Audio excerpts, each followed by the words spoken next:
We say things that don't mean anything, but thanks for listening.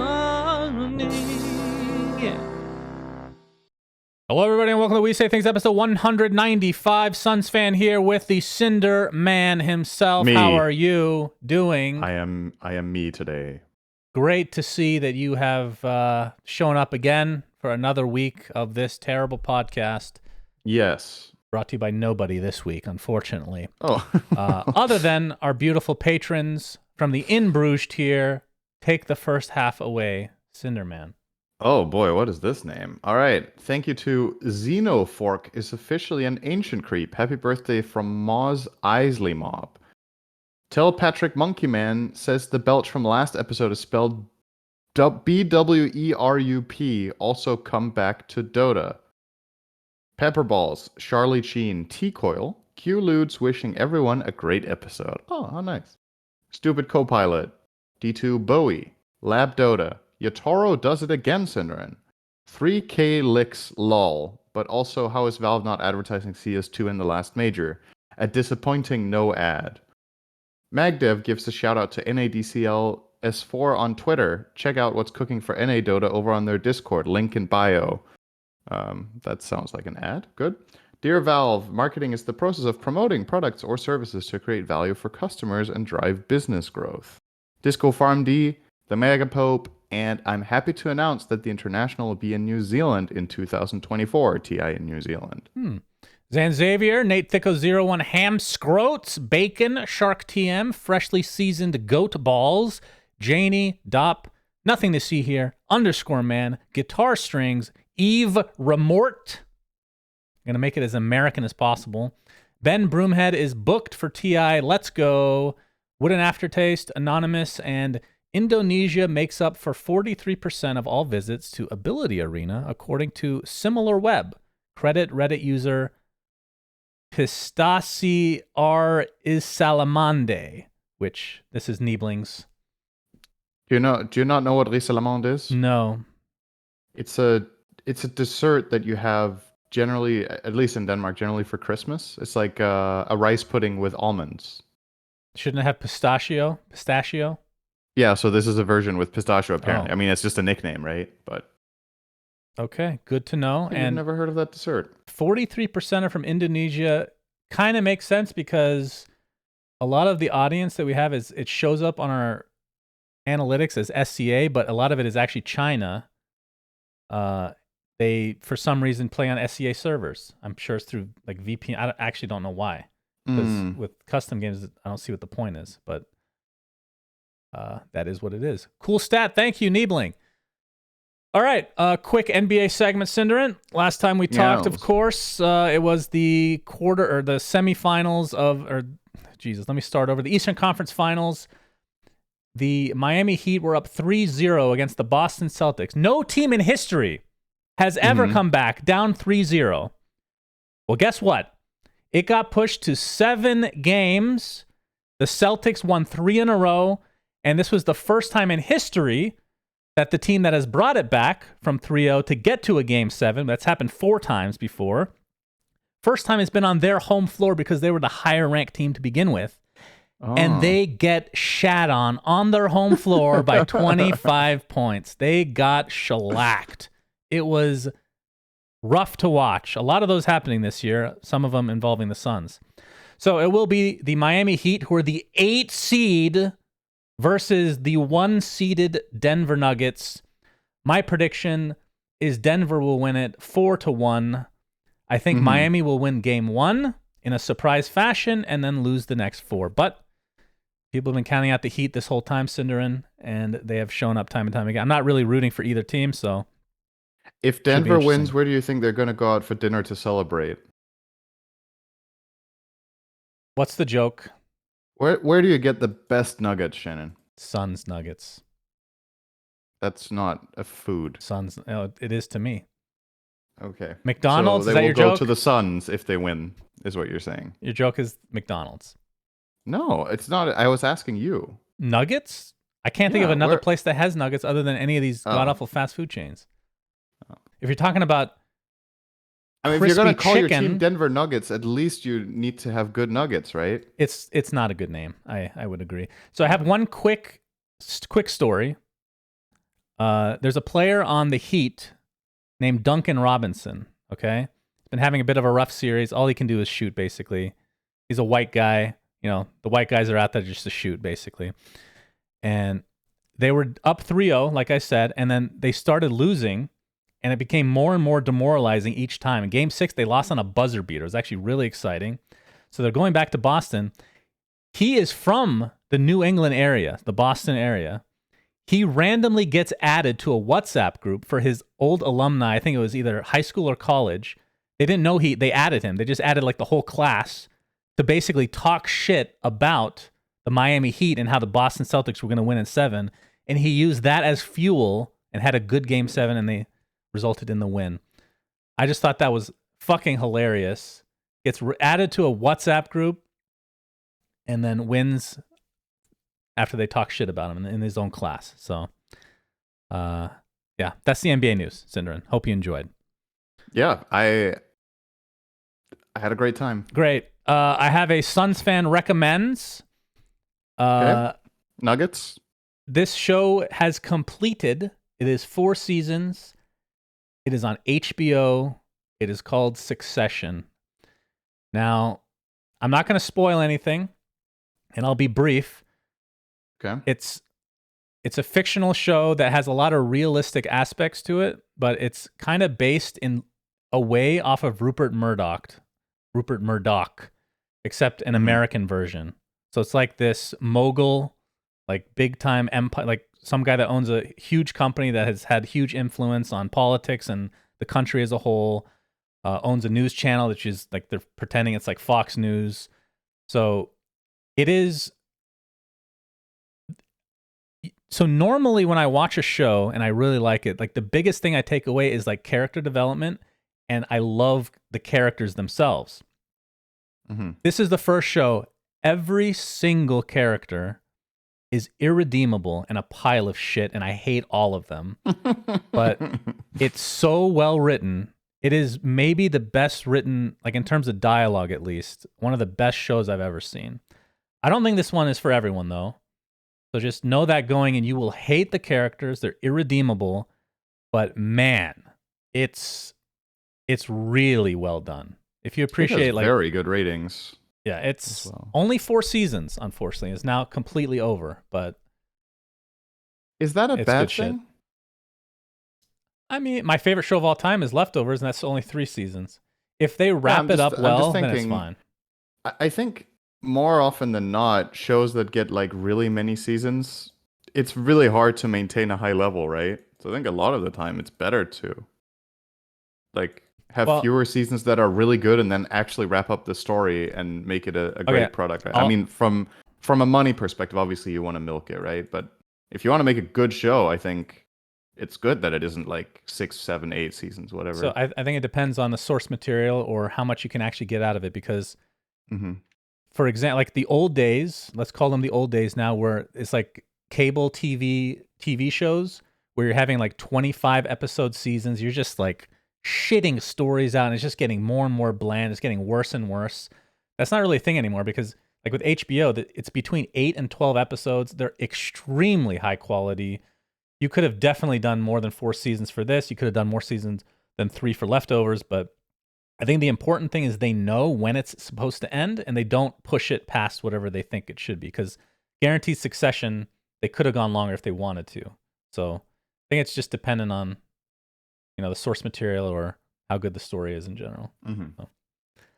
Okay, let's get started with the episode, and we start out with very sad news. I actually don't know many of the Chinese casters, but there was a caster named Yammers, and there was a post made on Reddit basically talking about how he made a post on, is it Weibo?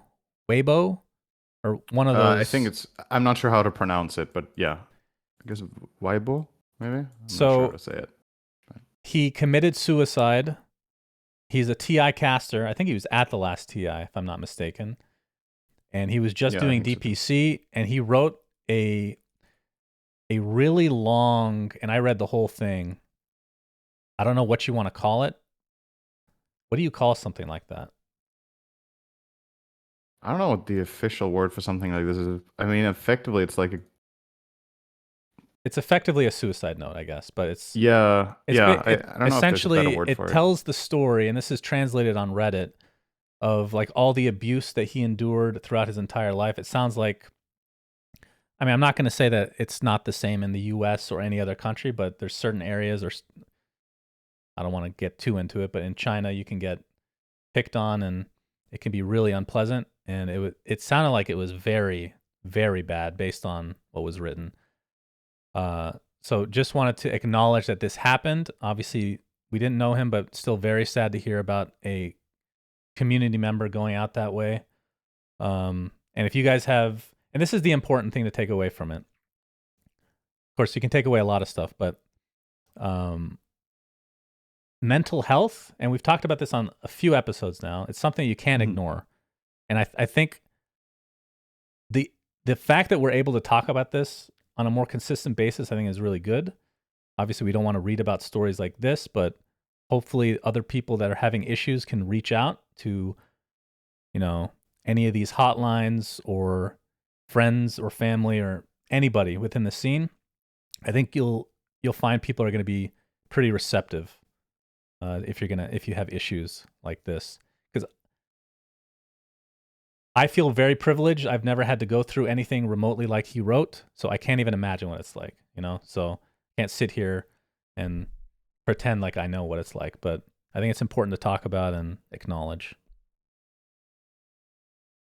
Yeah, I mean, stories like these are always super sad, and the worst thing about it is, in the end, the conclusion most of the time is people are shit, right? Like, everything that this guy went through kind of compounds to other people are just, you know, not treating other people well. And, like, to me, that's the second takeaway, right? The one is about, respect mental health, try to help people. And if you're having trouble, make sure you talk to someone and try to get started on some sort of process to get better. Um, but the other one is, it would be nice if people could just, have at least some sort of baseline of respect and empathy. But unfortunately, there's a lot of people in the world that just don't have those traits at all. And at the end of the day, a lot of this is just bad luck, right? Which is almost the saddest thing about all of this, is that a lot of the people that you hear have really rough depressions, and some of them even committing suicide. It's like, in the end, when you think about it, there wasn't really anything necessarily that they did wrong or they should have done different. It's just, you're just in an environment that's super bad for you. You can't necessarily escape it. You can't necessarily control it. Um, and it's just bad luck, right? I know that might be a really like sad take on it or whatever, but it fucking sucks, Like, if people could just be better to each other, then this wouldn't be nearly as big of an issue. But um, yeah, it's kind of like with other illnesses or sicknesses, right? Where you're just like, he was all too young, or there was nothing you did to deserve this. Like, some people just get terribly sick, and there's no reason for it other than, bad luck or whatever. But yeah, it's a really sad story. I'm not gonna say that you should read it. I think if you should read something like this if you're, in a mind space to read it. Right. Trigger warning, I guess. Yeah, I don't think this is something that everybody should read. But yeah, that's that. It's a shame. I think the Western audience, like you said, not particularly connected with the Chinese casters, but he had a pretty famous voice line that I think a lot of people will recognize. I don't know if you can play this on audio so everybody can hear it, but I can. I will send it to you. And I hope it's not unbelievably loud. I think you recognize this one. Oh, it's on YouTube. Okay. Yeah. I'll play it again. Yeah, I recognize that one. So this was Yammer's most known voice line. I don't know if it was his only one in the game, but at least that one is recognizable. So Yeah, rest in peace. It's a shame how many of these types of stories you hear, and obviously, the closer it is to home, the harder it hits, kind of. Uh, Mm. Despite neither of us really knowing this person very well, if at all. Still part of the Dota community, he was very important to a lot of other people in Dota, and we're kind of one big family, so it's a really sad story. Indeed. R.I.P. Okay, so next topic is another PGL topic. This happened the day after the first part of this happened the day after our last episode, which was very PGL-esque, or very PGL-centric, our episode was. So I'm going to butcher a bit of this, but in the DPC Div 2, there were two teams that were supposed to, American Goons, I believe, is the team with Little Nick, right? Yes. And they lost to an opponent that they, quote unquote, probably shouldn't have, a lesser skilled opponent. And a team from, what team is Alien Mana Banana, where the hell his name is on? I forgot the team names. Is it in this Grin? Story. Grin is definitely one of the teams in this story, but I don't remember. Okay. Gate kept. Oh, that's right. That's what the meme is. So Yeah. Gate kept. That's Alien Mana Bananas team, right? Yeah. And I guess it had to do with Alien Mana Banana was just chatting. I believe, man, I'm butchering the shit out of this. Little Nick, and I'm sorry, Napkin was another player, right? Mm-hmm. So Napkin messages Little Nick and asks him on Steam, did you lose to the rank 500s on purpose to play us or what? Because they would end up playing Alien Mana Bananas team instead as a result of the loss. And he replied with Y-E, as in yeah, but yeah. But like Kanye. Sure, Kanye. That's the worst fucking... Anyway, so that was apparently provided, that chat log, literally 2 letters was provided to PGL, and they got a notice and they tweeted this out. PGL did. We've determined that your team has violated the rules stated below. Bets and match fixing. Players, managers, and coaches are prohibited to make any kind of bets on these tournament matches. If it is proven that a player/coach managers had made a bet or had purposely tried to achieve a certain result in the game, then the team will be punished up to disqualification and banned from future PGL events. So the community got really, really angry about this. And then the manager of said team actually made a Reddit thread that has 3,000 upvotes, so pretty big thread, going through each and everything that happened, providing evidence or whatever you want to call it, just chat logs. And eventually, after the outcry, this tweet was provided by PGL. We owe an important update regarding the recent disqualification of American Goons. Upon receiving new information, we have thoroughly reassessed our initial verdict and have ultimately chosen to overturn the decision previously made. And they go on to say that, they're going to be reinstated and all their stuff will be fully restored. Yeah. So, terrible start. And we've talked about that some of the decisions made by PGL have not been ideal, but I think it is important to recognize that they fixed this fuck up, at least. Yeah. Your thoughts on this? Did it fast as well. But there's also there's a little bit of a difference of magnitude as well, right? In the error, so to speak, because the other ones were, how to say, it was more of like, as we've already talked about, you could make a case for why or why not you should do either or. I feel like in this one, it's just, from my perspective, blatantly obvious that this was just a bad call, right? With what we've been provided. I don't know if there's any more like sort of messages or information or whatever that never got posted publicly that PGL had access to. If it's literally just this chat log, to put it bluntly, I cannot believe that led to a ban in the first place. If that is everything they had, like, that is just incredible to me. Like, people will write each other in PMs or whatever all the time, making jokes or having like internal, history or senses of humor or whatnot. But also, why did PGL get this in the first place? So that's what I was going to ask you. That's the biggest one for me. Is like, in this whole drama, who sent them this screenshot? Like, are you just trying to sabotage your opponents so you get an advantage and try to get into the DPC season or So Div 1 that way? what's worse? Super disingenuous. Yeah, what's worse?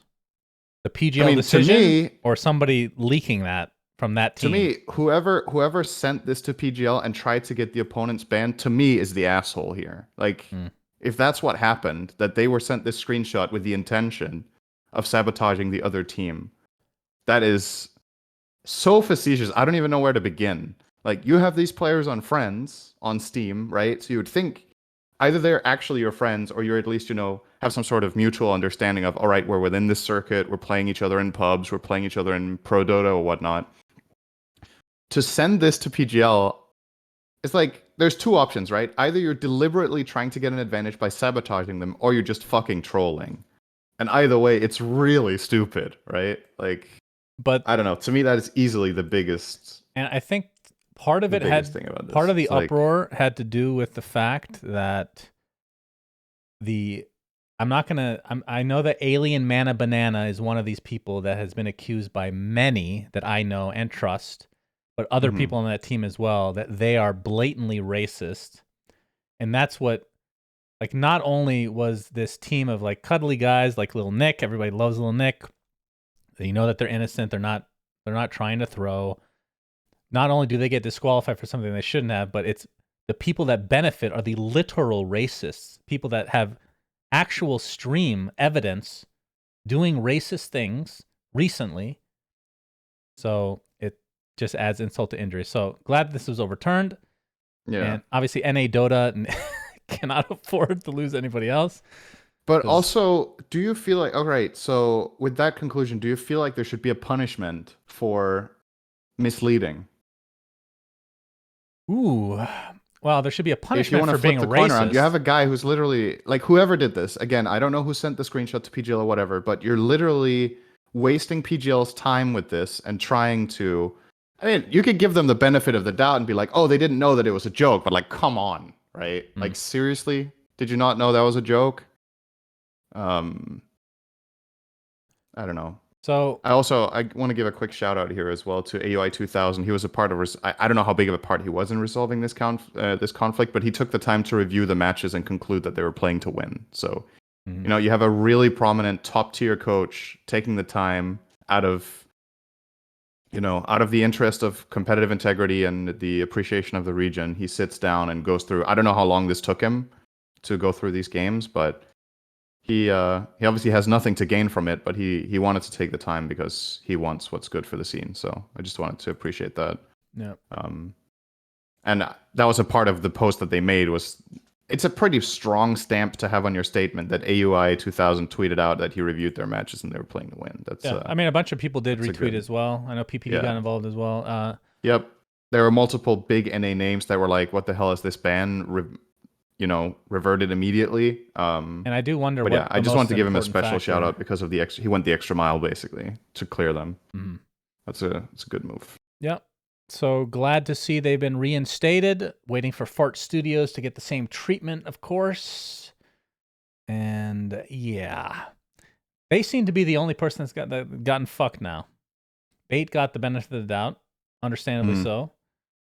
But Fart Studios, they just got bent over. What can you do? Maybe it's bad for business to have a team called Fart Studios. You ever thought about that? Maybe that's maybe if they have a different name. Who's the business in this scenario? PGL. Bad for PGL that there's a team called Fart Studio.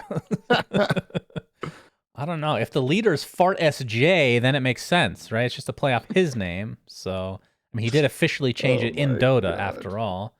Fucking Jenkins, man. It's still so funny. Okay, so that's the Dota news for this week. Luckily, we do have a couple other things I want to talk about. One of which is Neon Prime. So, what is this guy's name again? Tyler McVicker, which you guys might know is a YouTuber that is known to be the Valve inside source. I don't know what you want to call him. He's kind of like a media guy that gets a little nugget here and there from Valve. He has a source within Valve that has provided him a video which he has watched gameplay of Neon Prime. He doesn't show any of that though. And this is the stuff that he talked about. There's a Reddit thread made about it, so I'm gonna list what they listed for it in terms of TLDR. So it's third person game. Stylized sci-fi is what he would label it as. It's a mix of Overwatch, TF2, Dota 2, and whatever the hell Teardown is. Has a little bit of base building. It's an external closed beta right now. This was just speculation, but based on how polished it looked, he thought it would come out or be announced later this year. The map is enormous to the point where you need to ride trains to get around. He made it sound like Smite. If you guys know what Smite is, was kind of like the Dota map, but you're in third person. So there's PvP and PvE. It's going to be class-based, a class-based system, so that would be similar to TF2 or something like that. Classes have a lot of personality, which TF2 also had. Game has vague connections to the Half-Life universe, same way as Portal. So it's not going to be like strictly, I don't know. He didn't really specify what made it Dota necessarily. And there's still this, I don't know how positive he was, but it sounded like there's a commander class of some kind where you're doing a top-down thing. Not sure about that one, though. A strategy role. So that is Neon Prime. What do you think, Cinderin? I mean, I don't know, because I haven't seen shit, but it sounds interesting. It also sounds a little bit, I don't remember when we talked about this the last time, but it sounds a little bit in the direction of what we were theorizing it could be, right? That it was going to be some sort of merger game between shooter and like trying to bring the fan bases of other Valve titles together. So it's based on this. This isn't a leak, right? Like this guy played and watched the game. No, he didn't play. He did not play. He watched a short gameplay video, but that was leaked to him by a Valve employee. Okay, so he has information from within Valve that he was not supposed to have, and then he's made a video about it. That's right. Okay, so it's basically a whistleblowing video, or whatever you want to call it. I guess that's the wrong word for that, but whatever. Here's the thing, though. With him in particular, and I'm not usually going to defend him in instances like this, because I think with Artifact, he did he leak anything? I can't remember, actually. Anyway, if you're a Valve employee and you're giving something to him, you know he's going to leak it. That's literally the purpose of you doing it. So I would think that this is a purposeful thing by the one individual Valve employee. It's kind of clever, because then you don't have to announce stuff yourself. You just show someone, and then they can do the work for you. So it's nice. Like the description, for me, it's all over the place, so I really have no idea what to think. I also have my sources, as you know. We've talked about this in recent past. A lot of it does sound like what he described. I don't know. So here's the thing for me, though, that I will say. First of all, I'm really interested to see what they actually announce, because not only will it be a new game, I'm almost more interested in how they announce it, just to see if they've learned what to do at this point. Do you think if Valve announce a new game that it will always be at TI? No. Or do you think you don't think so? No. Okay. In fact, I'd be surprised if they even do it at TI based on what happened with Artifact. But the reason it's just straight, like with this guy saying he thinks it's going to be announced this year, that's just immediately where my mind went, right? Is that they might drop it at TI. Well, so this is the stuff that I've heard about. I didn't know how polished it was. He is saying that it is quite polished looking, so that means that it should be. If it's doing closed beta, then that means it's not that far away. But in terms of like how they announce it, I don't want to get too far into this, but the reason I'm so tickled by the thought is because I don't remember how they did Underlords, but the Artifact one was a disaster, as we know. CS2, they made a nice blog post. Everybody was super hyped. About 100 people got keys, me included, so thank you, Valve. And then they just didn't update it. And then they just deleted everyone's keys. And then they just didn't announce anything at the last major ever for CSGO. And then They haven't announced anything about the game at all still. How? How is that possible? I don't understand. So, with a what's possible. With a brand new IP, which sounds like a meld of all your other IPs, what will they announce? How will they announce, and when? Fascinated. I'm actually fascinated by it. Okay, so here's what would be funny is if they announce and release this before CS2. That would be fucking funny. That would be funny, yeah. In reality, I think CS2 is coming. CS2 is coming out this year, right? Is what they've said, I believe.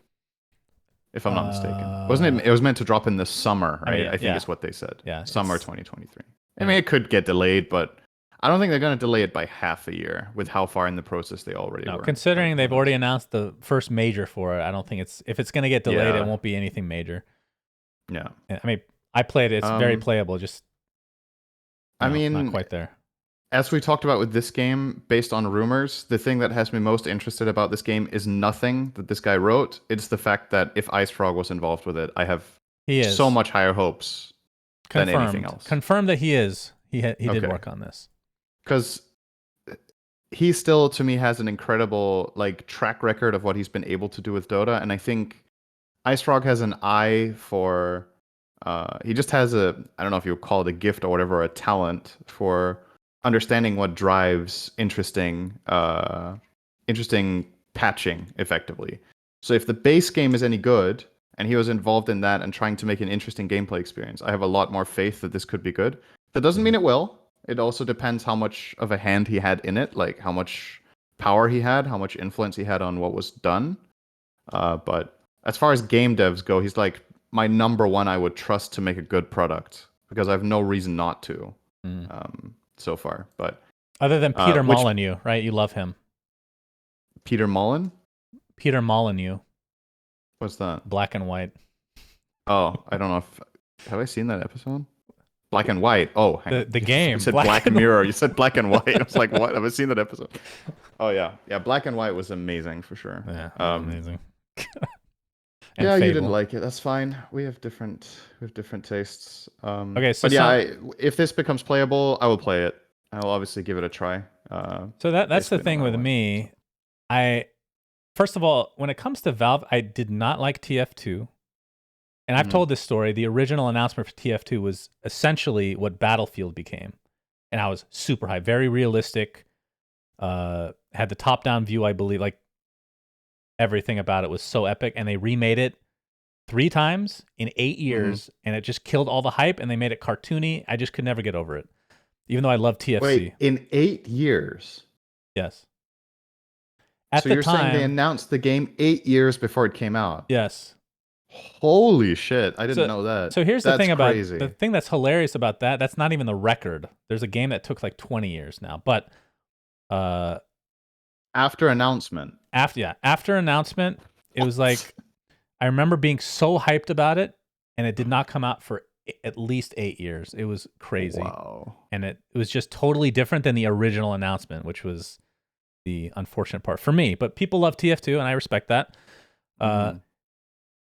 If this is like Smite, I don't know if I'll like it, actually. Smite was pretty fun, but it didn't really truly capture me. I played it for a bit with a friend, and then suddenly one day to the next we just stopped playing. But it wasn't like a deliberate decision like, this game sucks, I'm not playing anymore. We kind of just drifted away from it, but that was all right.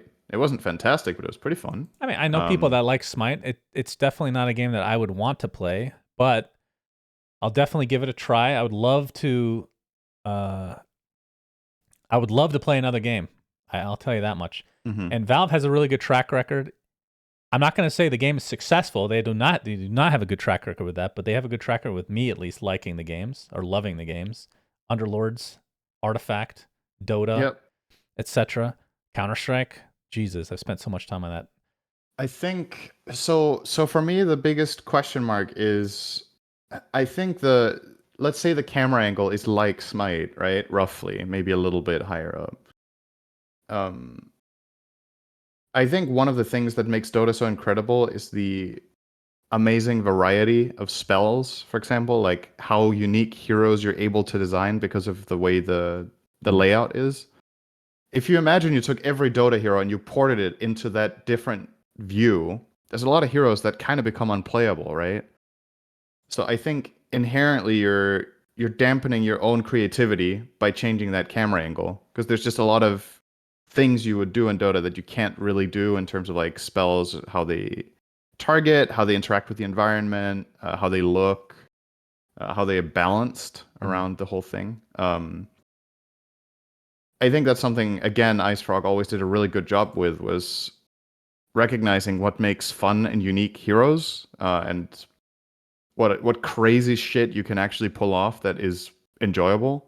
Now, how much of his involvement That's do you my think question mark for this. would be required? Well, that's not the right way to say it. Would make you comfortable if he was just working on it versus he was in charge of it. That's a big difference, If right? he was lead, Yeah.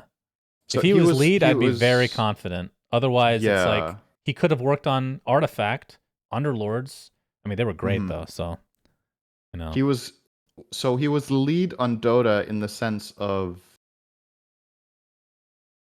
actually, I'm not completely sure about this. I'm not completely sure which role he had with Dota's development because obviously, I mean, from my understanding, it was pitched to Valve, right? And he was put on the project and kind of I think he was just the lead for parts of it. I'm assuming not like graphics design or audio or whatever, but probably from like game balance and game flow and feel, I suppose, if you can call it that.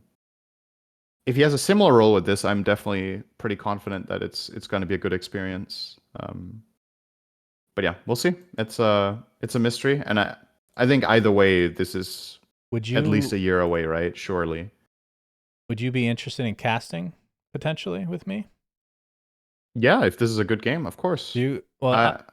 Of course, it all depends on whether it's a good game and whether we both like it. Do you think, based the on idea of just casting this, another game than Dota for me is definitely something I would be interested in? Yeah, I would be interested in the YouTube comments if other people would be, if this idea for the game with us casting would be interesting. I wonder if our style would work for a game like this. I have no clue. Because there's going to be, like, if it's that big of a map, there's just a shit ton going on. And we don't even know how many players are in the game. I think this Tyler guy was talking about how Valve want to make it like a competitive, what was the actual wording? Wants to push the competitive game landscape forward with this title. Based on that wording, it can't be a lot of players then. Those games are not competitively viable. I would guess it's 5-on-5 or 6-on-6. When you're that would be my guess. in like a 10v10, it's just I don't see that ever working competitively. Like I mean, you'll have a competitive scene, but it's never going to be like really big because you can't. If you have that many players, it's just going to be too hard to keep track of stuff. Yeah. But if it's like 5v5, 6v6 with a map that sounds that big, that's also kind of weird, right? So who knows? Well, if people need to travel the entire map by train, I'm sure we can have a lot of good conversations that are not about the game while they're taking the train. So yeah, that's fine. What's the velocity of this train going at right now?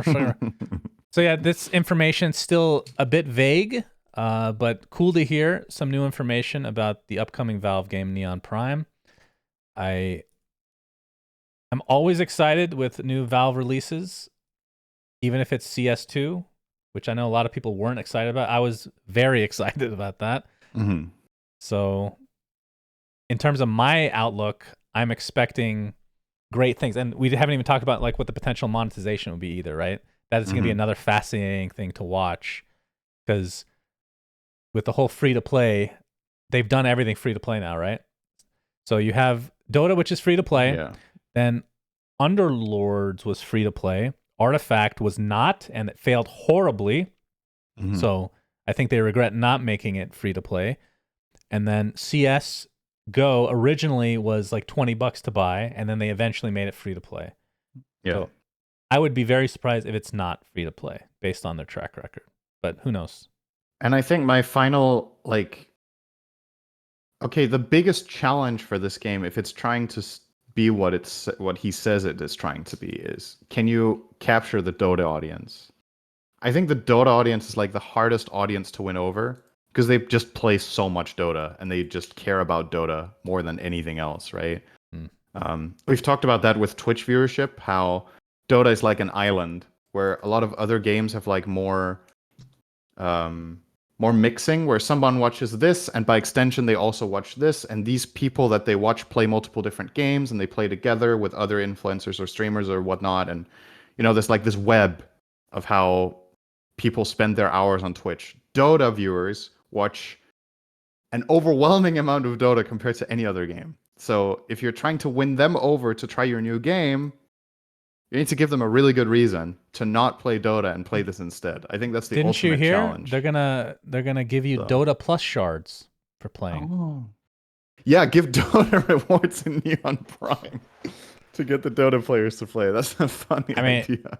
I feel like it would be if they could have a plus system. I know that they would lose a little money initially, maybe, but a plus system that worked for all the games simultaneously.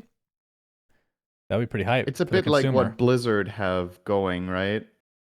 You tell me. I don't play Blizzard games. Yeah, I think at least I don't know how much they do it now, but they had some sort of cross-game rewards where when you bought something in one game, it also came with something in another. Yeah. You would get like something in Diablo when you bought something in another game. They did that in whatnot. Underlords as well. Yeah. They had Dota rewards and vice versa. Yeah, I think that was a good idea for Underlords, especially because it's Dota themed, right? But if this game isn't, it's a bit of a stretch how much you can actually, maybe not. Maybe it's fine. I mean, people getting free shit, nobody's going to complain, right? If you don't play Dota, you don't care. And if you play Dota, then it'll either be something you don't care about or it's a nice little freebie. So, yep, agreed. It's there's no real downside. All right, next topic. Believe it or not, a lot of people are going to skip this when I say it. We're going to talk about League of Legends right now. I think this is a no really important topic. Agree. No, I'm not. You misunderstand. Just because you're scaring people away by saying it's about League. This is not really about League of Legends, the game. It's about League of Legends, the system. Thank you. Okay? I was going to get to that.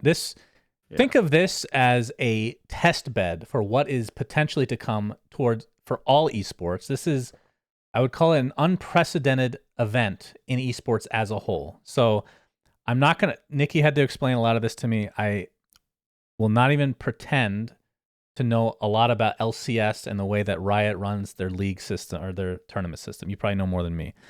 But probably Riot made a new rule, apparently somewhat recently. There were teams. So teams always had academy teams, right? Which are now called challenger teams. I guess they just changed the name. Essentially like the tier 2 practice team. I don't know what you want to call it. The up-and-comers, the tier 2 scene as a whole. That was part of every org in the LCS. So we're going to talk about the NA LCS, which is the North American League. Riot as a whole made it not required anymore to have challenger teams anymore, which effectively kills the tier 2 scene as a whole. So, and you'll see where the translation comes into Dota here very shortly, despite both systems being drastically different. So there is a players association, which, if I'm not mistaken, is headed by Philip Aram. You know who he is? You remember him? Yeah, he used to work for EG. Right. He used to be the manager for EG a long time ago after Charlie. So North America is struggling in not just Dota, but I would think every esport, but especially League. And because of not having a tier 2 scene, you're going to be cutting into like payments and all that stuff. There's a whole domino effect. So players, they wanted more assurances from Riot, and they actually listed out what they would want, which we'll get to in just a moment. And the Players Association, I don't know exactly how it works, but it's kind of like a union to some degree. They got a super majority vote, which means almost everyone voted to walk away and not play this season, which is huge. That's never happened before, to my knowledge. And according... Yeah, just to add to that, to my understanding, the Players Association has players from both divisions. So yes, this also means that a lot of the players that are technically unaffected by this, the teams that are the players that are already in the top division, the LCS, out of solidarity, also walked out. Right, and keep in mind, more powerful. These are not the orgs. Okay, the orgs, they don't have to pay as much money anymore, in theory, because they don't have to field these academy teams, right? So these are just the players, and like you said, the tier 1 players which are not affected are still voting to not play. And according to Travis Gafford, who's a League reporter, Riot responded with removing rank restrictions in order to make sure they can fill the required number of players. So literally anybody could have been a pro, theoretically, if they wanted. But despite that, the Players Association all voted to not play, and they made a response, which I'll read in part. Why did they have a rank restriction in the first place? Is that so people didn't buy in their friends into a pro team and then they just suck, but they wanted to do it for fun, or? Right. Yeah, I'm not sure. So the LCSPA has been aware for over a week of attempts to require teams to field scab players at the start of the season, which I can't remember the meaning of that. Is it like a ringer or something? I suppose. I knew this a day ago and I've already forgotten. We continue to actively reach out to players outside the LCS with a clear and simple message. Do not agree to play for any LCS org as a replacement player. This walkout is for the benefit of all league players in North America. Crossing the line puts all players' futures at risk, LCS, NACL, and amateur. Crossing the line undermines player negotiating power. And if you have already agreed to a replacement contract, please blah, blah, blah. So very strong wording. I can't think of another time this has happened, right? We've talked about the idea of having unions with, I mean, it could be anything. Like we talked about a talent union way back when, players union within Dota. We have the Cabal. Yeah, the Cabal, very important. So, also, in addition to this, apparently Riot did ask the Academy of players to fill in, and they obviously said no, like we said. So Riot's response, let me open this one up. It's quite a long blog post, but essentially they're saying no. So they've delayed things by 2 weeks, and they're trying to be transparent to the public, but they list out the 5 things that have been asked of the Players Association, and they've essentially said no to all of them. So I don't know if we usually don't talk about this kind of stuff, but this is really fascinating, so I want to talk about the 5 things. Okay. Let's see. Didn't they list it here? One moment. I have them right here. It's in the Riot response link you put in the outline, and then you scroll down. Then it's in Alex. It starts with Institute Valorant style. Yeah. Okay, so Institute Valorant style promotion and relegation between LCS and NACL. So that's their first one. They said no. NACL is SALT, for those of you who don't know. Yeah, of course. So they want SALT. Yes. They want Riot to guarantee LCS minimum contracts for the following year for 5 players who win NACL Summer Finals. They said no. I can't. Why is it called NACL? This is triggering me. Institute 3 out of 5 continuity rule to provide players on released NACL rosters first priority in maintaining their slots for the upcoming NACL season if a majority continue to compete together. So this means give the players. So this is what Dota has. This is what Dota has right now, which players have the control most of the time. If you have 3 out of 5, we saw that with Shopify becoming EG or vice versa, right? So Riot says, no, we think it's better and more consistent to have the orgs have all the power in that regard. They want Riot to commit 300. Wait, is that what they want? They want to commit revenue $300K per NACL team per year to the pool. They said no. They'll give you one-time payment of $300K in general for the tournament. And the last thing is allow LCS orgs to partner with affiliates for cost sharing, which their response is, this one I don't fully understand. It's like they can already have some partnerships or something. The thing about like the way Riot runs things, it's like an official league. And when I say that, I mean like compared to traditional sports, right? With franchising, things are a lot more complicated, which means that you're going to have like these lawyer types that will be creating these players associations and doing things that they think are best for the scene. But this is a fascinating, like this isn't over yet because it's in the 2-week period right now. So do you have any thoughts and how it translates to Dota potentially? I mean, first of all, our system is entirely different. So Yes. I think implementing and doing something like this in Dota is a lot harder because we don't have similar structures around it. And I guess let's say the players in Dota really wanted some sort of change. What usually happens is that they write to Valve, and then Valve either do or don't do it. Obviously, that's a no-brainer. But um, what could you unionize about in Dota? I guess, like, let's say you thought the prize pool distribution of the year was stupid, right? And all the players thought that, and they collectively went to Valve and they said, guys, if you don't change the prize pool structure, we're not going to play. I absolutely think that could start change, but the difficult thing in Dota, and the part of the reason that I think this is more plausible and easier to pull off, is that this is one region, right? This is the NA Challenger League, and it's the NA teams coming together to do this. In Dota, the game is extremely global, which means people are, first of all, just the practicality of organizing something. People are in totally different time zones. If you want to have meetings, it's really hard. Um, they might have different cultural approaches to things as well. Some people might feel like something is good the way it is or terrible the way it is, whereas others are on the completely other side of the fence. And like unionizing becomes more and more complicated the more global it is, right? I mean, if you have one region in Dota, Western Europe, that's the region. If they decide on something, it will happen. If they don't Yeah, want TI to be the that's way, like we've complained about TI being top heavy, if they mhm. all came together this instant and said, we will not play unless this system is changed, I think it would change clearly, right? I Yeah. feel very confident in that. It's also one of those things where, let's say the players wanted that. It's not technically, Valve wouldn't even get a loss from it, right? Like, just as that example, if we just want a redistribution of the money and the money amount is the same, then it's literally just moving the means around in a different way. This is obviously expensive for Riot if they meet these demands. That's why there's pushback, because they're being told by the players that they should be paid more, they should get better conditions or whatnot. Um, yeah, I guess it's a bit of a difficult question for me to answer, like how I think it's going to spill over into Dota. Like if this becomes a success and the players win, is that going to inspire others in other games to try to push for something similar? Maybe.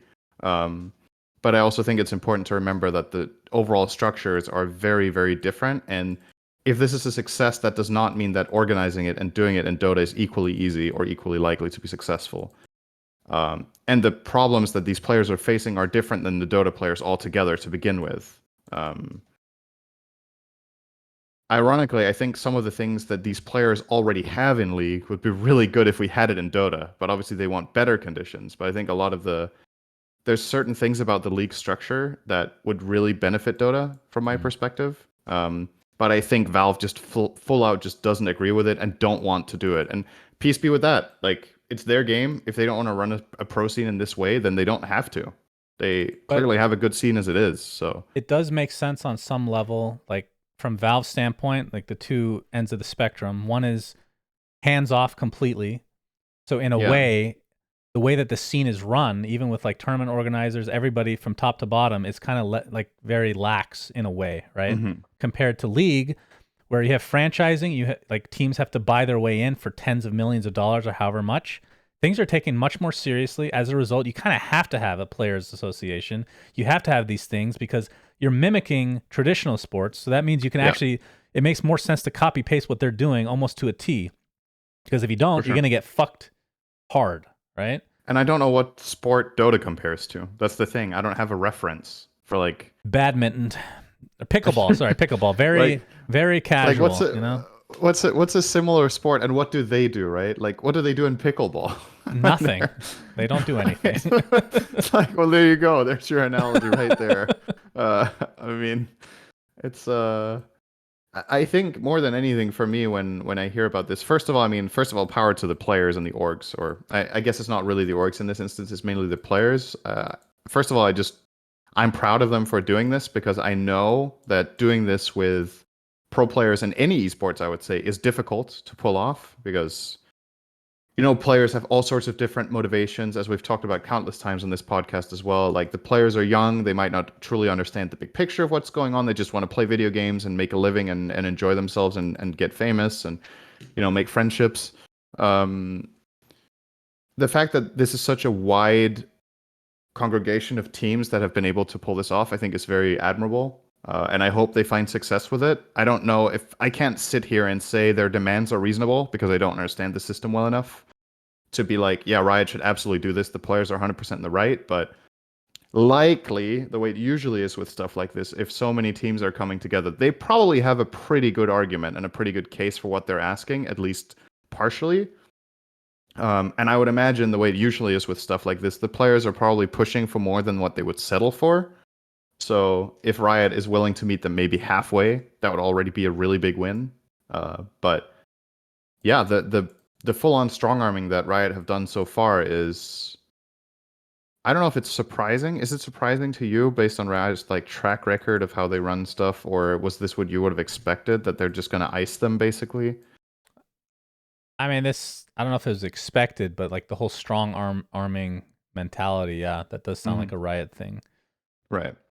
Valve, they can strong arm in a way, but they also just don't give a fuck. So it's a little different, where Riot cares very deeply about what's going on, but maybe too much to a point. So yeah, I do, even though the systems aren't remotely the same and the scenes are very different because of that, I do think this will have an effect on Dota, actually. In what way? So I think if Riot, quote unquote, wins and they get everything they want, nothing changes. Mm-hmm.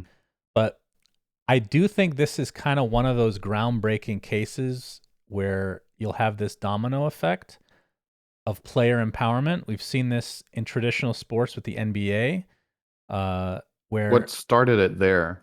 Do you know? Well, they had a players' association. I don't know when it was actually instituted officially, but I remember there was a lockout season. The first one that I remember was in 1999, the year after Michael Jordan retired, and half the season it was delayed. So they just cut the season in half, essentially, once they finally agreed to terms. The players were finally, and this is the thing about negotiations, that I know it's all well and good. Like, you can sit down and say, I want this, I want that. The one thing you have to be able to do when you're negotiating is be okay to say no and step away if you have to. Like, you have to be willing to give it up in order to get what you want sometimes. And with the NBA, with that first lockout, then there was a couple more because the CBA agreement that they have expires every like 7 to 8 years or whatever. What is it with these? Collective bargaining agreement, sorry. Can't be ours. So as it continues, and it's been really good for the NBA as a whole, because now it's to a point where before that point, owners and the orgs and everybody was making so much money compared to the players. Right. And the players are the ones that are being marketed and getting, being profited off of. Now it's like shared amongst everybody, and they're making more than they ever have. It's been a huge explosion in the NBA. Obviously, this won't directly translate to any esport, but the idea is there. And I think if the Players Association from the NACL, the Salt League in League of Legends, if they get what they want, I do think the player empowerment will domino effect over to other scenes. I actually do think that. Doesn't mean it's going to drastically change things overnight, but I think this is the first big step, and then it'll continue from there. What do you think? All right, let's entertain the idea that this is a success and it spills over. What do you think the players should ask in Dota? Well, you already know the answer to that. Is it just a redistribution of the prize money, or is it something else? Well, is that the main thing you think they should ask? Well, it's not just it depends on what you mean by redistribution of the prize pool, because if that includes DPC paying more money to everybody, and perhaps more for certain regions that have higher cost of living, then yes. But that's the biggest thing that could change the health of the game and the scene. Okay, do you think it's, I know this is becoming a pretty long conversation, but let's imagine you unionize the players in Dota across regions, how likely do you think it is that the players will agree within that unionization to pay NA players more than SEA? And push for that? I don't know. That's the biggest question for me, is like, yes, obviously money is relative. It's relative, right? Where you live, obviously costs are higher. That's why it's harder to be a pro in NA in terms of just making a living wage playing the DPC. But well, I think you can look at it from this I don't know if the players will just be able to agree on something. That's because a lot of players are very stupid. They're very young and very dumb. And the reason I say that is because just think of it from a logical standpoint. If you have one region that's fucking horrific, like horrifically bad to the point that I'm literally embarrassed to cast some of the NA games when we're doing DPC from last season. That was last season. It's gotten worse since then. One region that is, I would argue, it's a pretty important demographic as well for any game to be successful, to continue to be successful. You need all these regions to be valid. And if it's because of cost of living being too high and you're just not getting paid enough to have a tier 2 scene, which means you don't have up-and-comers to be able to make those tier 1 teams, which means everybody that's a tier 1 player in NA currently is basically from another continent entirely, which is basically the truth for Shopify, etc. Like, you got to know. That's got to get fixed. Yeah, or else NA is just going to continue to be absolute toilet water. Do you think if NA paid, let's say it paid 3 times what it does right now, just as a ballpark number? I mean, I don't know what the numbers are. Do you think that would currently make... I don't remember what you get for first place in the DPC. It's like 30K or 25K or something like that. I think it's 25. Do you think if it paid triple, what would be the more likely outcome? Would it be better NA players, more NA orgs involved, and a stronger, presence there, or would it make more people play in NA who aren't from NA because there's more money? That doesn't matter though. That's the thing, right? Does it not matter at all? Because in that case, sure. I mean, then you're just going to import better players. Well, that's the thing. That doesn't necessarily foster better NA players. We've seen this with South America. People were imported originally when that scene was the dog water scene of the entire Dota space, and over time, those players got better because there's good players that are actually playing against them. They're learning. And eventually, we have 2 good teams. NA right. So I used guess to be now that the way. counter argument, now the counter argument probably isn't that just going to happen to NA over the next 2 years? Then, if you do nothing, what do you mean? Who are they playing against? No, but that's what you're saying, right? You said SA was like considered the free region to get to TI or get to majors, so international players went there to play. If that's NA now, what is stopping that from happening again? What's the difference? You're talking about. I'm talking about teams that are there in that region scrimming other teams that live in that region normally, that were bad at Dota before. It's not just about going to the LAN and getting better there, because that's a flash in the pan. That's so, like, I think you do get better going to LANs, but I think it's more about having better players as a whole in your region throughout the DPC season. Right, but that's what I'm saying. We don't have that happened in SA, quote unquote, organically, because players went there and they got better scrim partners as a result, right? Yes. The local teams got better scrim partners because international players went there and empowered the region effectively. Yeah. Why is that not going to happen in NA? If the region is easy and players want to go to majors and want to go to TI, why do they not go to NA and play? And then that will have the same effect. I guess I don't understand what the difference is. Is it because it's too expensive to go to play in NA for the slots? You have one SA? You have one really good team that's going to make it pretty much no matter what in Shopify. It's because the top echelon is already there and it's too hard to compete with versus SA where there was no top. I wouldn't say it's too hard, but yeah.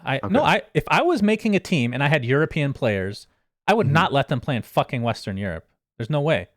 So no, you play in NA? Of course. You have a valid argument, but it hasn't happened, and cost of living in the US has gone up even more. The pay is horrendous for, I mean, we're not even talking about tier 2, right? We're just talking about tier 1. Yeah. Even that is horrendous. So, I mean, yeah, I think if the players actually wanted to change, they could do it, but I don't think they're gonna, because that's the thing that's interesting about this, though. I'm starting to realize it's not that the players are stupid necessarily. It's because the system as a whole is very lax, and I think the players are lax as a result, potentially, of that system.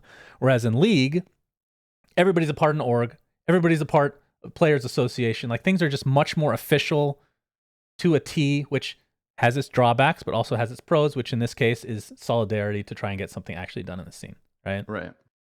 I don't know. This is somebody that knows almost nothing about League, but it is such a fascinating subject, and I really do think that this is going to have potentially big impact on other esports. Whether it's Dota or not remains to be seen. And just for clarity about the whole NA/SA example we just pulled up, like, I just want to make it clear, I don't think doing nothing in NA is the right choice, because look what happened in SA. Like, that wasn't my point. My point, I was rather trying to, like, understand what the difference was from your perspective, because I agree. I think in general, Valve with a restructurization, we've talked about this countless times, obviously, but just if you changed the structure and incentivized NA, for example, by restructuring the way prize money works, it's like at the end of the day, it seems like Valve's take on Dota is that orgs are not necessary or maybe even bad, right? Or orgs are something we shouldn't have or shouldn't strive for or whatever, because at the very least, on a surface level, it doesn't look like they're trying to incentivize orgs to get into the game. Like, you're not giving the organizations a good reason to invest, because the return on investment is literally, do you get to TI or not? That's more or less what it is. I mean, you can get some from the majors, obviously, but again, the value in the majors lies in getting DPC points and going to TI. So if the leagues were way more incentivized and it was more profitable to just have a team in general, even if they don't make TI, a lot more orgs would be interested in getting into the game. And that, to me, that's the biggest thing that the restructurization would do, is not just raise the salaries of the players. It's getting them a baseline salary outside of the DPC to begin with. Yeah, and that has to come from there. Like, that's the biggest thing that you can do here as Valve or in general, is to attract names to Dota that we've lost. We used to have multiple NA orgs that were really interesting, and at this point we have TSM and Shopify, and to an extent, obviously, the Nouns, which Nouns are new, so I'm not going to count them as like the old guard, right? But some of the older names in NA just don't exist anymore. We used to have Cloud9, we used to have Evil Geniuses, which went to SA, probably with good reason, right? From a business standpoint, you could say. The way they did it, I would disagree with, but that's a different story entirely. Complexity, you know? A lot of these, and there's more that aren't just immediately coming to mind for me, but those teams used to be. Call really tried. Chaos, okay? Digital Chaos. Call really tried in Dota. Yeah, they did. They really tried, and in the end, they gave up, and it's such a shame. It's like they still have a team in CS, obviously. I think they have teams in Call of Duty. Yeah, and I think you attract an org like 100 Thieves, for example. I mean, you know, like FaZe Clan. These, like, give them a reason to get into this, and I mean, they have their own controversies right now about how good those orgs actually are. But like, the power of the names and getting them interested in Dota would just be so big for Dota and NA. I don't even know where to start, how big that would be. But I don't blame them for not getting in. Like, if you're one of those orgs, do you want to invest in Dota? I mean, I think Dota is the highest risk game to invest in. It's just unfortunate, right? Like, but true. Yes. If you tripled the, again, let's finish off with that example. Let's say you just tripled the prize money in DPC and NA, and that's literally all you did. You did nothing else to the entire scene. I think that already would attract orgs. Potentially. It's an expense for Valve, obviously, but the ultimate quality increase in the region and the growth is probably worth it. They make getting bigger names in. We'll get more viewership. We'll get more people into Dota. We'll get, you know, it's an advertising thing, but. They make 30. Okay. Well, I was going to say they make 30% off of every game on Steam, but that's not connected to Dota, so you can't use that money, right? Yeah, and it's also like, I don't like that argument that a lot of people bring up. Like, even if it's true, right? A lot of people will be like, yeah, the reason Valve isn't doing more for Dota is that look at Steam, they make so much fucking money. And while that is true, you're still hoping, you would still like to think that there's people at Valve that are involved with Dota that want what's good for the game because they love the game and are in a position to start this kind of change if they wanted to. The hard part in Valve probably is to convince Valve that it has value. That's always what it's going to come down to, is at the end of the day, will this make us money? And I personally think it will, but maybe I'm just naive and stupid here and think that there's a lot of value in this. Maybe there isn't, but... I'll finish this topic with just one thought that, and we've talked about it so many times in the past. Riot is on this side of the spectrum. Mm-hmm. Valve is here. If Valve can just come like a little bit towards that, I'm not saying you need a franchise system. I don't want any of that. Just need to come a little bit on this side, just a quarter of the way, and it would just do so much for Dota. But yeah, we are where we are. Okay, final topic and most important topic, Cinderin. Okay. I was thinking we talk about our favorite movies of all time. And all right, let me just Go ahead. All right, so basically what happened, guys, Shannon wrote to me last night, for me, that is. He was like, for the podcast, think of your top 5 favorite movies. And then I wrote, oh God, any other ideas? And then he was like, I'll just give you my top 5. I was like, that sounds great. That's right.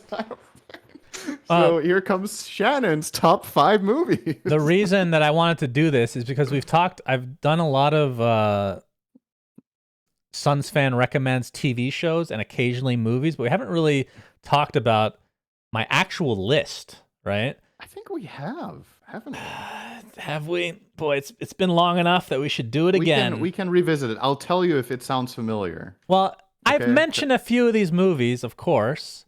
So here's the thing, though. I was making a top 5, and it was hard for me to put a list together without doing a top 10. So I actually did top 10, and then I started listing those out.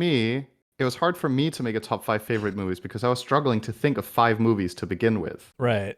Yeah. We had different problems there. Well, it gets a little worse because when I was making the top 10, it was hard to do that as well. So I ended up with 12. Oh my. So I have 12 of my favorite. So this is SUNSfan's top 12. I've had a lot of people come up to me, both in person and online. I don't know how you come up to somebody online, but you do it. They've messaged me that they love my recommendations of shows, especially Leftovers, which I didn't realize how big of a cult classic that has become. A lot of people like Leftovers. I'm really happy about that. This is not in order. They were talking about just leftovers as like food, you know? Yeah, delicious. It's delicious food. So I can tell you. You know I love leftovers. I have 12 movies, Cinderin. They're not in any particular order, though, other than 6 through 12, which... Okay. Let me... So when you asked me for your top 5 in order, you came up with top 12 not in order. Well, I can tell you what. Why is this a segment? Like, what is this? This like, what's the point? I thought people would like that. I don't know. Let me know if you guys like it. Okay. I'm just kidding. So I've separated my top 5. So I'll tell you the 6 through 12. Okay. Now 6 through 12, I didn't rank them. So it's just of these movies that are between. Okay, got it. So you ranked top 5. You did rank. No, top 5 I didn't rank either. I don't know if I can. Wait, I can quickly you just do that. made a top 5 and a top 12, but within each bracket they're not rated. Yes, that's correct. It's too hard. Okay. It's too hard. Okay. I can tell you my first favorite movie, but we already talked about that one. All right. Okay, so 6 through 12, okay? Okay. In no particular order for the 6 through 12. I counted it as one movie, don't be mad, Lord of the Rings. Okay? Not top 5. I thought that was in your top 5, actually. So I was thinking about it. It's extremely good. So the way that let me preface this. Let me preface this, Cinderin.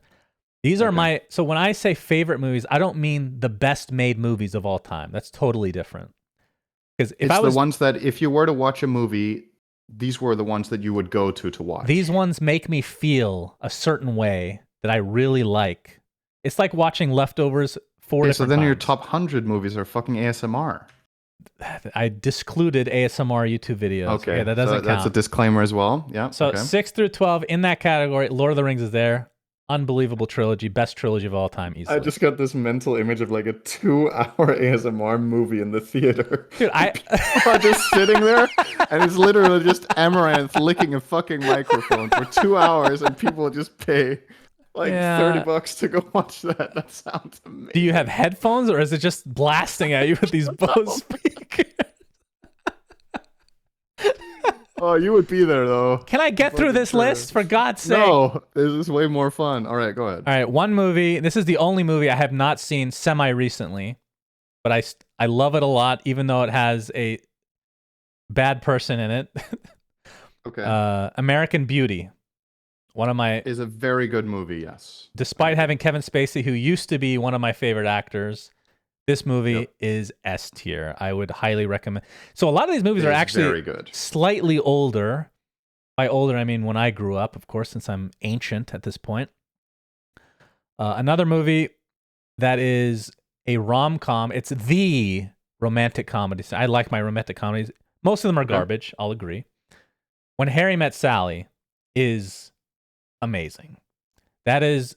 Okay, that one I have not seen. That is, to me, the original rom-com, and it is so good. It has Billy Crystal, Meg Ryan. It's from, is it early 90s? 89. 89. I've watched this so many times. It is It is aged very well, I would say, for the most part. Extremely good movie. Okay. Next movie. This used to be my favorite movie for 15 plus years. It has not, for me, aged as well as the others, so I've had to put it in this category. It's not top 5 anymore. It's not top 5. Because I did watch it in the last couple... Okay. I've seen this movie like 15 times. I watched it like a couple years ago, and I was like, hasn't aged as well. But I have to respect it. Could that be because you watched it 14 times before, so there wasn't so much, suspense or interesting stuff happening anymore? There's certain movies that just provide you a sense of nostalgia. This movie is... It's like a... What are those called? A coming of age movie. Does that make sense to you? Yeah. So it came, like, I watched it my freshman year of college, and it just had a profound impact on me for whatever reason. It just made me, I just fucking love this movie. It's called Garden State. Oh yeah, you talked about this. That was in your top 5 last time. Yeah. So it can't be that long ago. Natalie Portman, Zach Braff. It's amazing. Amazing movie, but maybe it is because I watched it 15 times. I don't know. I don't know what to tell you. Okay. Next movie is a Leonardo DiCaprio movie. A somewhat lesser known DiCaprio. It's called Shutter Island. Fucking awesome. That's not lesser known. I would, compared to his other stuff, I would say so. I think I've watched this movie. Okay, maybe it's not. Maybe it's not lesser known. Yeah, I love this movie. That was good. That was definitely good. I don't know if I want to give a synopsis of it. I'm trying to remember because there are spoilers, so I won't spoil anything. But highly recommend that. That's like, what kind of a movie is it? It's a drama. Yeah, I feel like if I talk about it, I'll spoil it. So let's not do that. Next movie, another one of a similar vein, Donnie Darko. You ever heard of it? Yes, but I've not watched that one. This is like I think this is also late 80s, early 90s. This one... 2001. Okay, not even... Really? That's good enough. 2000... Oh, yeah, that's true. 2001. Yeah, okay. This one, I would call it a coming of age, maybe, to a degree. It's kind of sci-fi as well. It originally came out in the theaters and bombed, actually. And then they added something to the DVD when it came out, which is like little captions showing like little captions of a book that basically explain what's going on in the movie because it's kind of confusing.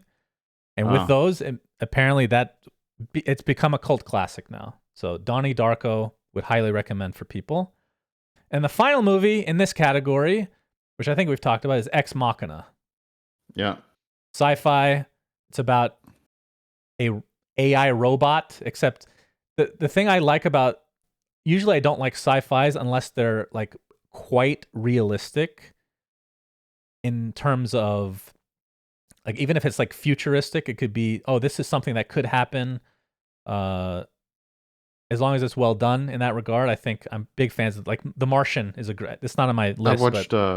I've watched Ex Machina as well. I just checked the trailer. Did you like it? Yeah, it was also good. I think I watched that one on a flight, actually. Don't remember to which event, but it checks out with... It came out in 2014, so it checks out with that being on a flight at some point. Okay. So out of your top 12, 6 to 12, I think I'd watched 4 of them. Okay. Which surprised me. I thought it was going to be 0 or 3 or 4 of them I've seen. Well, that's good. Look at that. Let's see out of my top 5. Good picks, though. I would agree they're very good, all of the ones you chose. Okay, so I think 4 out of these 5 I've talked about, so I'll talk about the last one that I haven't as the final one. Okay, but this is not in any particular order.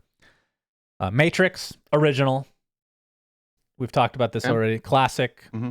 The sequels have absolutely tarnished this film, but it's still in my top 5 because it's God tier. Okay. The second Matrix, the third Matrix, the fourth Matrix, fucking horrific, and I wish they never happened. But the first was just so groundbreaking, God tier movie. Yeah. I can tell you my favorite movie, of course, is Interstellar. Best sci-fi I've ever seen. Absolutely fucking incredible. Wait, so Interstellar is your number 1? Oh yeah, that's my number 1, easily. Oh, okay. It is so good. Probably the best music of any movie I've seen. Really makes you feel it. Yeah. I'm sure most people have seen that one. Of course, In Bruges is in this list. Yes. For the top very 5. Good. I liked it. We don't need to talk about that anymore because it's good. Yeah. Another one maybe I haven't mentioned is V for Vendetta. Fucking You have love. definitely mentioned that before. Love this movie. God, it's actually aged so well because a lot of that stuff has come true, at least in the US and the UK, actually. Yay.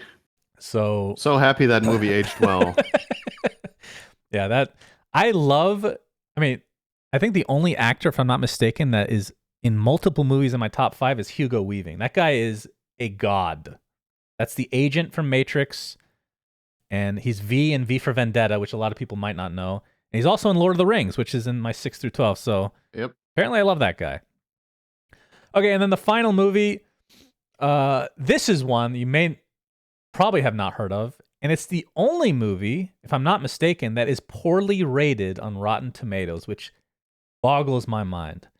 It has like a 50-something% from critics and a 50-something% from users, but it's so fucking good. It's technically, I think, probably considered a rom-com. Okay. It is called Seeking a Friend for the End of the World. Has Steve Carell, Keira Knightley. This movie, I think, is so well done. This would be my movie that I would say is the most underrated movie ever because the ratings are terrible for some reason. It boggles my mind because everybody I make watch it say they love it, and then the ratings suck ass. I have no idea, no clue. So that's the most underrated and probably the one that people haven't heard of the most. But Steve Carell is something about these comedians that play serious roles, even though this one is like, it's a mix. Like Robin Williams, I was a huge fan of as well back in the day. So yeah, would highly recommend this one. But I think Steve Carell is an underrated actor. I never really liked Keira Knightley, but she was great in this movie. So it is what it is. Recommend it for everybody. Let me know what you guys think of the movies in the comments. I don't know why. There's something about the premise of this movie that sounds incredibly familiar to something I've seen, but I don't know if it was this one. Huh. Maybe it was just something I saw peripherally. Whatever. So anyway. I don't know if I want to say what it's about because you guys should just watch it. Just take my word for it. All right. Great movie. Okay. That does it for this episode of We Say Things with, wow, it's an hour, 20 minutes, and we had almost no topics. Great. Thanks for joining us, everybody. Until next time, baby. SUNSfan Sinrad signing out. Peace. Bye. We say things that don't mean anything. Subscribe. But thanks for listening. No. Yeah.